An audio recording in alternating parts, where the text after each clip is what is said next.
जुन्या महामार्गावरून घाटमाथ्याकडे प्रस्थान करणाऱ्या भाविकांच्या दिंड्या हा श्रद्धेचा प्रवास असला तरी तो अनेकदा जीवघेणा ठरतो. अवघड वळणे, तीव्र उतार चढण आणि भरधाव वाहने यामुळे वाहन चालकांना रस्त्यावर चालणाऱ्या भाविकांचा अचूक अंदाज येत नाही. परिणामी छोटे मोठे अपघात घडतात आणि काही वेळा जीवितहानीही होते. ही गंभीर बाब लक्षात घेऊन खालापूर तालुक्यातील चौक टेंबरी गावातून शनी शिंगणापूर येथे जाणाऱ्या दिंडीसाठी अपघातग्रस्तांच्या मदतीसाठी सामाजिक संस्था हेल्प फाउंडेशन यांच्या माध्यमातून धनंजय गीत यांच्या पुढाकाराने एक महत्त्वपूर्ण आणि जीवनरक्षक उपक्रम राबवण्यात आला.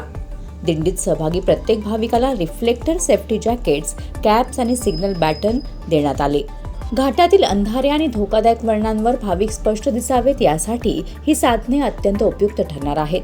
या निमित्ताने हेल्प फाउंडेशनचे गुरुनाथ साठेलकर यांनी सामाजिक संघटनांना आवाहन केले की पारंपरिक अन्नदानाबरोबरच आता जीवनदान देण्याच्या दृष्टीने सुरक्षा साधनांचे वाटप करणे काळाची गरज आहे.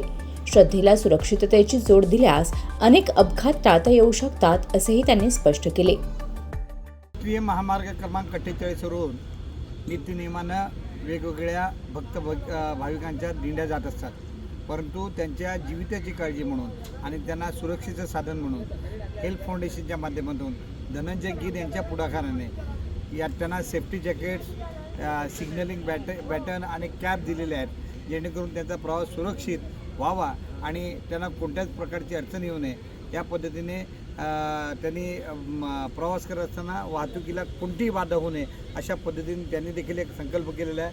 खास या दिंडीचे जे प्रमुख आहेत त्यांनी विनासोबत ठेवलेले आहे, सेफ्टी जॅकेट घातलेले आहे आणि अशा पद्धतीने बॅटन देखील त्यांच्या हातात आहे.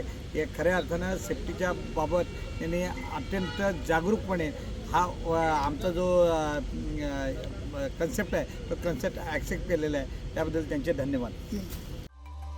दिंडी प्रमुखांनीही आपले मनोगत व्यक्त करताना सांगितले की अनेक वर्षे दिंडीत सहभागी होत असताना अन्नदानाचा अनुभव घेतला, मात्र सर्वांच्या जीवन रक्षणासाठी सुरक्षा साधने देण्याचा हा पहिलाच प्रयत्न असून तो एक सकारात्मक पायंडा ठरेल. सुरक्षेचे सर्व निकष पाळण्याचे अभिवचनही त्यांनी दिले. या उपक्रमात गुरुनाथ साठेलकर, धनंजय गीत, अमोल कदम, महेश भोसले, पंकज बागुल आणि ऋषिकेश विश्वकर्मा यांचा सक्रिय सहभाग होता. महामार्ग पोलीस आणि आरटीओ विभागालाही या उपक्रमातून सहकार्य होईल, तसेच समाज प्रशासन समन्वयातून अपघातमुक्त दिंडीचा आदर्श निर्माण होईल असा आशावाद यावेळी व्यक्त करण्यात आला. श्रद्धेच्या प्रवासात सुरक्षिततेची नवी दिशा देणारा हा उपक्रम निश्चितच प्रेरणादायी ठरत आहे. Bureau report, news 46, Raigad, Khopoli.